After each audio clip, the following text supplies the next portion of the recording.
Bonsoir chers abonnés de ma chaîne Provenderie Moderne du Progrès. Nous nous retrouvons ici ce jour pour un nouveau numéro. Avant de commencer la vidéo, je vous demande de vous abonner, de liker la vidéo si vous avez aimé et surtout de commenter parce que grâce à vos commentaires, on parvient effectivement à comprendre quelle est votre position dans les vidéos que nous faisons, si ça vous intéresse ou pas.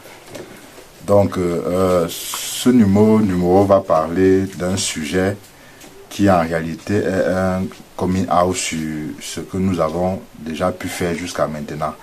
En réalité, je parle ici de comment j'ai pu faire pour aujourd'hui générer 500 000 francs tous les mois grâce à mon capital de 400 000 que j'ai investi dans une société il y a de cela un an. L'aventure commence quand je suis employé dans des structures au sein de la ville de Yaoundé, où en réalité j'essaie de donner tout ce que je peux et finalement je me rends compte que ma passion entrepreneuriale me hante beaucoup. Tellement cela me hantait que j'avais toujours l'envie de me lancer à mon propre compte. Mais n'ayant pas assez de capital, je me posais énormément de questions. Est-ce que si je lance effectivement mon propre projet, je vais pouvoir tenir? Je n'ai que 400 000 sur moi. D'où l'idée de vouloir penser à l'association.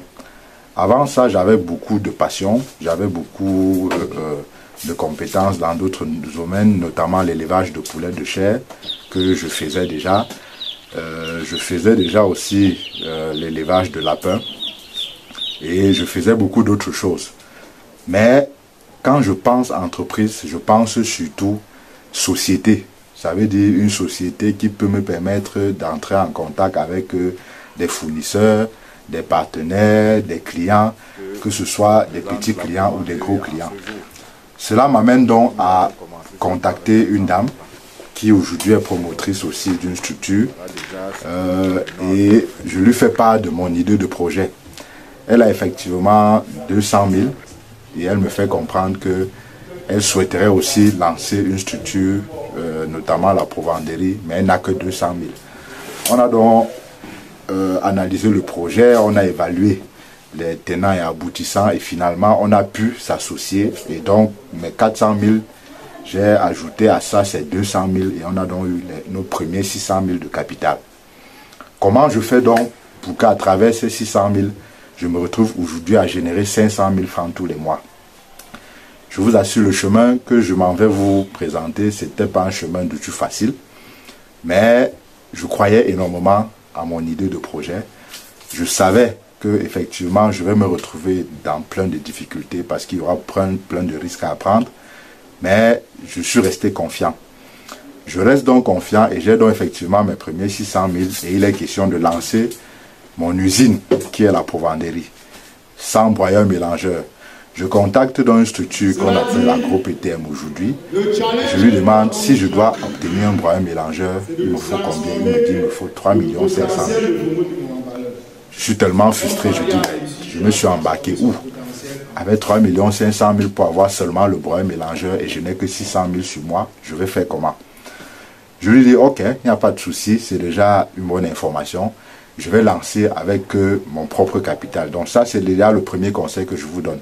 Lorsque vous voulez lancer une idée de projet ou un projet d'entreprise, commencez avec ce que vous avez. Ne cherchez pas forcément à débuter avec des sommes faramineuses ou bien des sommes que vous ne pouvez pas disposer. Parce que comme on le dit toujours, notre premier business doit être notre propre fonds. Parce qu'il y a beaucoup de difficultés qui se retrouvent sur le chemin. Donc, je dis donc, ok, je lance ma Provenderie sans broyeur mélangeur. Au début, il faut approvisionner la structure. J'ai mes 600 000. Qu'est-ce que je fais? Je décide donc prendre déjà comme élément principal, comme matière première principale, le maïs. Je prends une tonne de maïs. À cette époque-là, le maïs coûtait 200 francs. Ça, c'est les informations de 2022. Il reste donc 400 000. Il faut louer le bâtiment. Je parviens donc à trouver un bâtiment au sein de la ville de Tchang, au marché Ntsengfem spécifiquement, où j'ai la possibilité de louer le bâtiment à 30 000 tous les mois. 30 000 dans le mois, il faut donc verser au moins 3 mois pour pouvoir entrer dans le bâtiment. Donc, vous voyez donc que sur les 400 000 qui restent, je n'ai plus que 300 000, 310 000 qui restent. Avec les 310 000, l'autre matière première qui était très importante, c'était la source de protéines, notamment le soja. J'ai pris 10 sacs de soja. Le sac en ce moment coûtait 25 000. J'ai pris donc les 10 sacs de soja. Il me restait effectivement 50 000. Avec les 50 000, le salaire n'entre pas en jeu. Comment donc faire? On lance donc la structure et au départ, on doit être les premiers manœuvres. En réalité, on doit constituer la première main d'œuvre. Donc ça, c'est le deuxième élément. Quand vous voulez lancer votre projet d'entreprise, vous-même, vous devez constituer la première main d'œuvre. Parce qu'au départ, la vérité, c'est que personne ne peut croire en votre projet comme vous-même. Personne ne peut s'investir à travailler sur votre projet sans pouvoir avoir de rendement comme vous-même. Donc, vous devez constituer la première main d'œuvre. Nous avons donc constitué cette première main d'œuvre-là. Et je vous assure, au départ, on est dans des difficultés parce que lorsqu'on reçoit des clients, c'est des clients qui veulent être satisfaits, mais ne voient pas les matières premières. On les a dit non, ne vous inquiétez pas. Ce que nous savons, c'est que nous sommes des intellectuels du domaine. Nous avons une crédibilité avec d'autres partenaires. Et donc, si vous nous passez la commande de vos 1 tonne, nous allons mélanger cette au sol, mais nous allons vérifier que le mélange soit homogène. Ça, c'est un premier élément. Nous allons aussi nous battre à pouvoir vous satisfaire dans les délais de temps. Ce que nous faisons donc, c'est que chaque fois qu'un client passait sa commande, on se battait rapidement à appeler d'autres partenaires qui nous fournissaient les matières premières que nous manquons dans notre stock. Et finalement, on a satisfait la demande des clients. Comme nous sommes donc face aux difficultés d'approvisionnement, il faut donc que nous apportons quelque chose de nouveau. Cette chose-là que nous avons apportée, c'était le conseil et le suivi gratuit au sein des fermes. Donc, les fermes qui passaient la commande des aliments chez nous, nous leur suivons gratuitement. Ce qui fait donc que le client était tellement content de nous appeler parce qu'il savait que il n'aura pas seulement la commande de son aliment, mais il pourra aussi discuter avec nous sur des sujets techniques ou du moins des difficultés techniques qu'il rencontre dans ses fermes. Et je vous assure, progressivement, on a évolué et on a eu, il y a de cela 6 mois, une opportunité d'un client qui élève 5000 pondeuses. Et ce client a effectivement cru en nous et nous a confié totalement son projet. L'avantage que nous avons eu, c'est que le client était prêt à nous préfinancer. Donc le client pouvait mettre à notre disposition l'argent de ses aliments sur une semaine. 5000 pondeuses, il consomme à peu près 10 sacs tous les jours.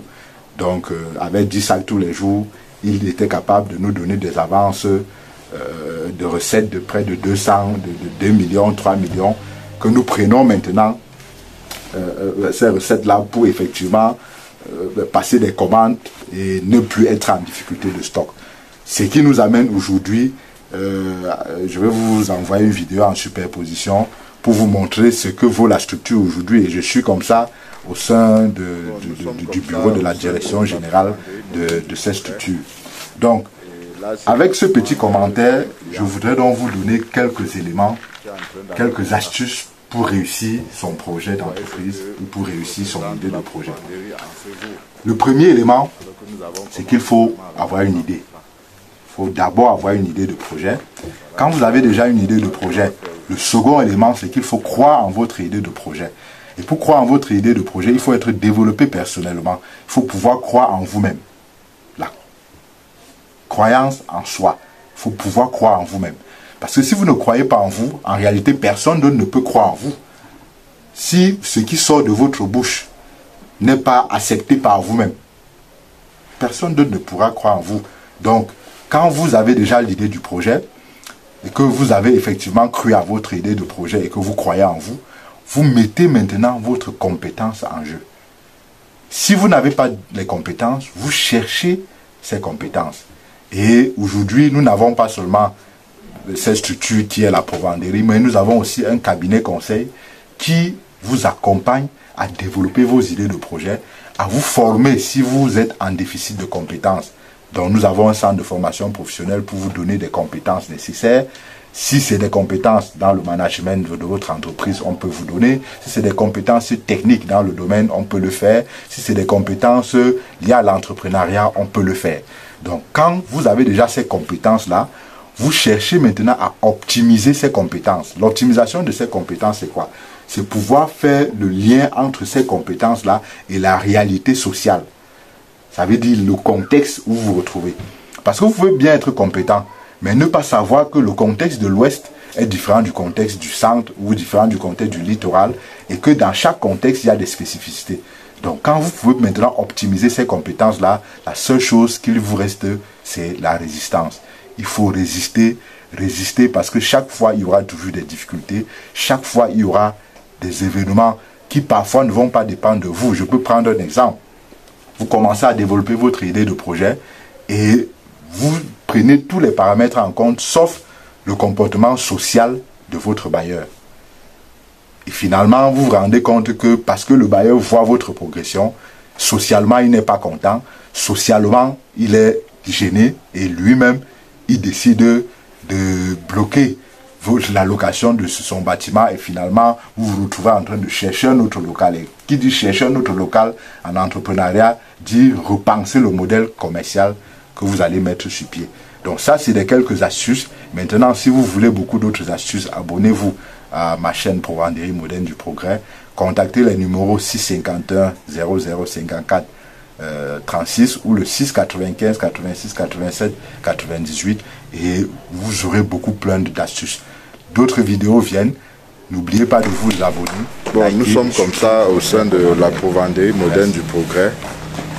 Et là, c'est la commande d'un client qui est en train d'aller comme ça. Donc, vous voyez ce que représente la Provenderie en ce jour.